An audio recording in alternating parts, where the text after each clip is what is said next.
You run back okay? Or did you run back? Or? No, it was all right. I got a car. It was a lot easier. Still took a while, like.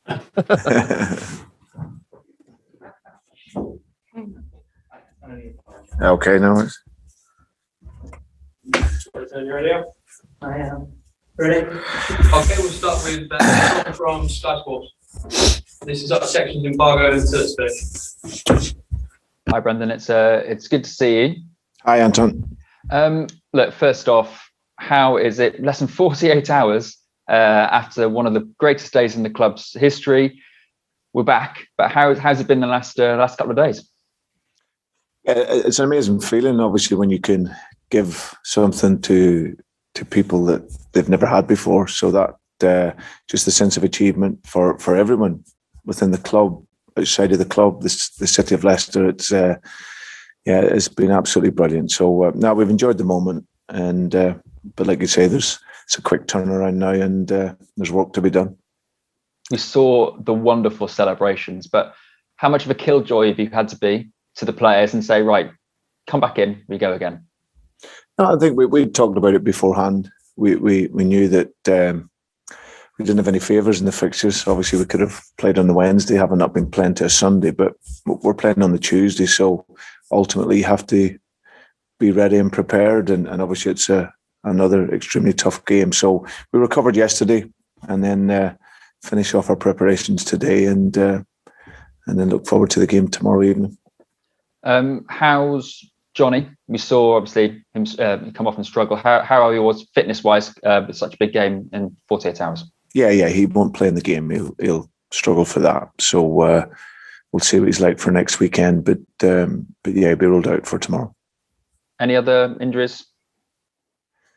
No, nothing to report at the moment. So we'll, like I said, it's only the second day after the game. So we'll see once we get them moving today how they all are. But otherwise, the only other one would have been Cengiz Under, who's probably struggling a little bit with his hip. So he may not be available.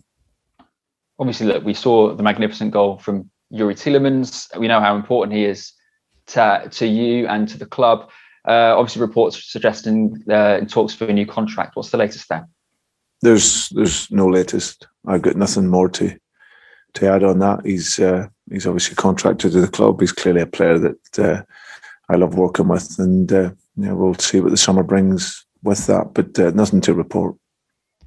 We saw, like I said, wonderful celebrations, but unfortunately, they were tempered by what Daniel Amati has been facing online with more social media abuse. What was your reaction, and what's his reaction been to this problem that doesn't seem to be going away? No, well, one, I obviously wasn't aware until about 10, 15 minutes before this press conference of that they'd had the abuse, and of course the reasons behind that, and naturally it's not acceptable. It's clearly something it's an ongoing issue. It's like I said, it's not something that we say at one day and then it finishes the next day. This is education. This is going to be over a number of years of trying to stamp this type of behaviour out in this type of abuse. So I can only reiterate the disappointment that he's had to receive that, and like I say, it's a constant education as to the importance of that. It's not acceptable for us. Last one from me. Obviously, this is a huge game tomorrow night for European qualification. But what was your reaction yesterday when Alisson popped up to score in the final minute to basically kind of save Liverpool's season, and the ramifications for you and for Chelsea? Yeah, there's no ramifications for us. We have to control what it is we do. Everything's still in our hands. The players have been absolutely brilliant up until this point. We've got European football, but we've got 2 games now to arrive into the top 4. So yeah, you can only control what you can yourself. It's obviously an amazing header by Alisson to score the goal and have that intuition to go up there and head it. Big Sam will be disappointed because he defended well in the game, but no. Otherwise, we focus on ourselves, and we get a great opportunity to qualify. And with 2 games to go, we aim to take it. Thanks, Brendan. Thanks, Anton. Okay, Pete Colley from Premier League. Hi, Brendan. First of all, Hi, Pete. Pleasure, thank you. I was listening to pundits yesterday congratulating, but also commenting that Tuesdays was a bigger and possibly financially more lucrative game for both Chelsea and Leicester. Would you agree? Listen, I don't really think on it. I think it was a very important game for us at the weekend. To create this legacy of being the first team to win the FA Cup for the club was a huge game for us. And now we've enjoyed the moment, and now we're going to another very big game for us. We want to arrive in the Champions League. We've worked so hard throughout the season, Pete, and so we want to take that opportunity to be in there. And we know it's down to ourselves. So yeah, I don't. Listen, there's always gossip, and there'll always be opinions around the game, but for us, we write our own story, and our story is now to go into this next game, see if we can get a result, and if we get the win, brilliant, we're there. If not, then it goes to the last game. When you spoke to Thomas Tuchel after the game, what did you see in the man? Did you learn more about him? I didn't speak to Thomas after the game. What did he say with the handshake? Obviously, we all, did a handshake at the end of the game. I mean, did he say anything to you then? Well, I think if you watched it, Pete, it was literally about 2 seconds. So we can probably both speak fast, but not that fast to have a conversation. He congratulated, well done, and it's obviously he's an experienced coach. He's a fantastic coach, but we didn't have a lot of time. So, do we expect a worldie goal to have to celebrate the two teams, or do you think you'll both be tactically very different on Tuesday? No, I think it'll be tactically the same. Two teams, super organised. It's going to be a tight game. I think that that was the beauty of it. It's okay. Maybe neutrals are looking for 5-4 for an FA Cup final, but two teams pressing, organised. Not so many chances in the game, and then eventually a moment of quality from our from Yerry, and a moment of quality from Casper allows us to win the cup. So if it's the same tomorrow night, then I'll be really pleased. Obviously, we all saw what a great relationship you've got with your owner. It's been much talked about over the weekend, but to fight in the Champions League next season and the Premier League, it's going to take big investment. So that really tests your relationship, won't it? Have you spoken about it? No, I won't test it at all. We've got a great relationship with the ownership, with the board. We're optimistic as always, but we're realistic of where we're at, Pete. So I won't test it. We had a European campaign this year. This will be our 52nd game, I think. Either way, we'll look to improve next year. So, as I said, we're not a club that will go and spend 60, 70 million pound on players. So I can tell you that now on one player, but we'll always look to improve the squad. So there's no testing of a relationship, but the relationship is very strong. There's a lot of respect within it, and I know the club will always maximise that investment into talent in order for us to improve. Last one from me. Are you expecting all-out revenge from Chelsea? No, I expect them to be, but they are. They're a top-class team. It's a club that's used to winning. I've been there for 4 odd years. But also when you are a club that wants to win, that sometimes you'll fall short as well, and then it's how you respond. So the top-class team, they're in the Champions League final for a reason, because they get an incredible squad of players. So for us, it was a huge result for us, and to win the trophy. And now we'll go into the next game with the same idea. I know we'll have to work really, really hard, be equally as aggressive, and see if we can make our opportunities count. Okay, James from TalkSport, please. Brendan, congratulations on Saturday. There were some quite incredible scenes on the pitch at full time. There were some brilliant celebrations. But if you could pinpoint one moment which you particularly enjoyed, what was that? What was your favourite moment about the day on Saturday? I think seeing the players obviously clearly happy, the supporters, but I think the focus, and rightly so, will go to Quintop. What his family have done for this club and where they've elevated the club to, and given the club the opportunity to be there. And for everything that he's been through in the last couple of years, the dignity that he had shown after the passing of his father, what he's had to then take on within the King Power organisation, not just in the football side, but an empire that goes beyond football. To see him come and be with the players, to enjoy that moment, thinking of his father, and that was a really, really special, emotional time, and I think everyone's seen that on the TV or who was at the game, and that we can give him that happiness after so much sadness for him. It was a special feeling.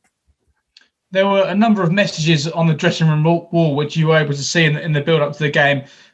Can you give us some insight into those sort of rules, values that you have at this club, and how important have they been in the success, not only on Saturday, but since you've been here at this club?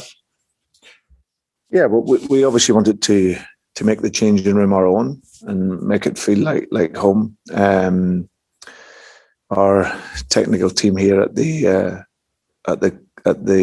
club done an amazing job in terms of putting all our messages and all the symbols that we wanted to make it feel that way. So it was a real team effort. Obviously, we were able to highlight what we would want in there, and then with their design and the design team, what they came up with, it was absolutely brilliant, and it made the players feel like they were at home, and that's always important when you go to playing big games, especially in another stadium.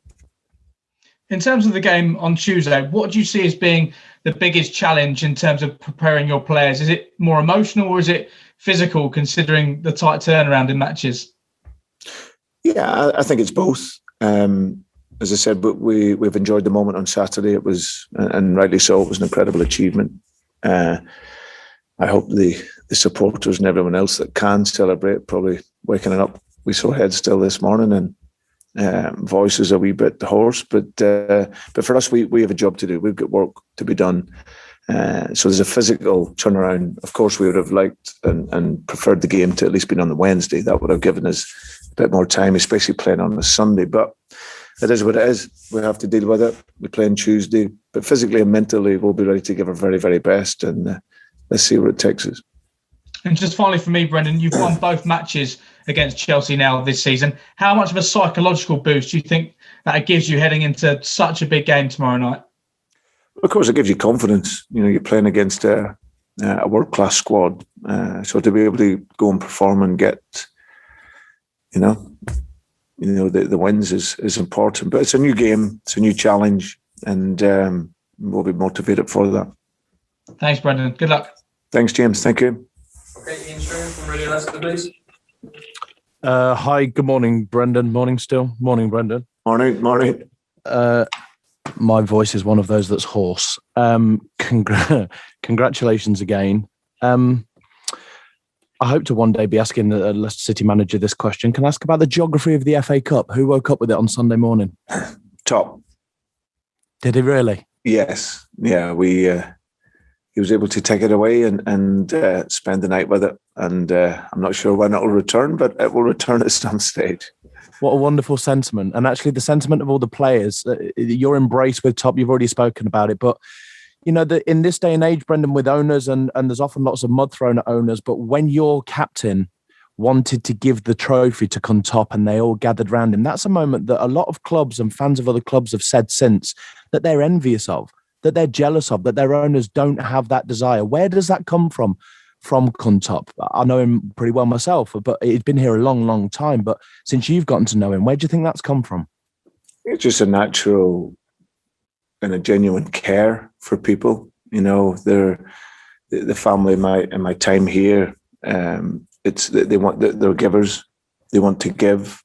They obviously a very successful family that's done incredibly well financially, but they want to share that joy and that happiness and that feeling with other people, and everyone here at the stadium recognises that, and obviously throughout the city, the support that they've given the football club, but what they've given local hospitals, various other charities, and just, as I said, just that real kindness that they show, and how genuine that is, and the players feel that, because everything that the ambitions of the club and how the club has progressed is down to them because of their ambition, and then what they give to support that ambition, and of course players in their careers that they benefit from that. And so there's that. There's just they're really decent people, and they care, and they get that back because the players give everything for them. So say all of us. I know you had a training session yesterday, which Casper told us about and you told us about, but where did you go on Sunday to celebrate? A little walk, or with the family the day after the FA Cup final win? What did you do, Brendan? Yeah, nothing much. I'd obviously a bit tired, got to bed late. I'd obviously watched some of the game back when I got home and whatnot. But no, just time me at home and just taking it all in. It was just an amazing feeling to waking up, having like I say, given something to a football club that hadn't felt it before, and just getting a sense of what it meant to the people of Leicester, the supporters, and just seeing the overall emotion from around the country. I think it was great to see the fans back in. It probably will be known as the fans final, getting them back in after this last year in the pandemic, and just all the emotion around that. So it was a quiet one, just speaking with family, across the world, and my kids and that as well, and spending time at home. So and obviously then with a mind now on our work for today and getting ready for Tuesday. Understand that, and I'm sure our friends at BT's coverage was wonderful, but I hope you watched the BBC coverage, and I hope you saw Lineker crying. Well done. You made one of Leicester's favourite sons. You brought him to tears. Yeah, no, it's special, obviously, for Gary, a boy from the city playing for here. I know his sons are Leicester daft as well, and obviously everyone knows throughout the years what Leicester means to him. And of course, an emotional time, because there were so many people that weren't at Wembley. Gary mentioned it, with his father being to the other finals. So yeah, it was great for him, as it was for every other Leicester City supporter. And no, I'm happy that they can really have that good feeling. Have you checked in on the Birch? Is he all right?